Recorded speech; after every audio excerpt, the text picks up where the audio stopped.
On করতে পারবে। যদি আপনি এখান থেকে এখন ম্যানুয়ালি চেক করতে চান তাহলে এই সিলেক্টর সুইচটা অটোতে রাখতে হবে। ওকে, এখান থেকে প্রেস করে এখন ঢুকে পড়ে এটাকে অন করতে পারবো। হ্যাঁ, অন করতে পারবেন। ইন্টার এটাকে আপরে ধরবো, অন ডাউন কে অফ করে দেবো। আপনি তো দুয়ে চলে গেলেন। ওকে ওকে ওকে ওকে, সরি সরি।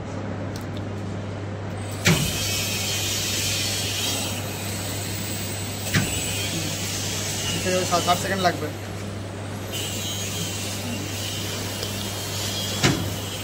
এই সেটিংয়ে ঢুকতে গেলে ওকে, ইন্টারফেস, ইন্টার হ্যাঁ ঠিক আছে, সেটিং, ঠিক আছে, ফের ইন্টার।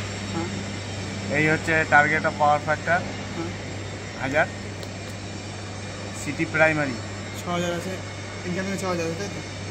ঠিক আছে, তারপর সিটি 5 সেকেন্ডারি পয়েন্ট, এটা 440 ভোল্ট। ঠিক আছে, সেন্সিভিটি টাইম 60 সেকেন্ড, Okay. মানে এটা যে ডিসচার্জ হওয়ার একটা ব্যাপার থাকে তো ওইটা 60 সেকেন্ড। ওকে ঠিক আছে, ডিসসেন্সিভিটি মানে এটা পুরো ডিসচার্জ হবে, ওটা সেন্সিভিটি টাইম, সরি আমার সেন্স করবে, চার্জ হবে 7 সেকেন্ড ফুল চার্জ হয়ে যাবে। সেন্স করবে ওইটা, মানে ক্যাপাসিটারটাকে অন করার জন্য যে সেন্সটা মানে এ পাঠায় না কমান্ড, ওইটা হচ্ছে সেই সেন্স। ওকে আর এটা মানে ডিসচার্জ করার সেন্স, ওকে, মানে ছেড়ে দেবে, ডিসচার্জ হতে থাকবে 60 সেকেন্ড। সুইচ অফ ডিসপ্লে ওইটা দরকার নেই, ওটা যা আছে থাকবে। Set up value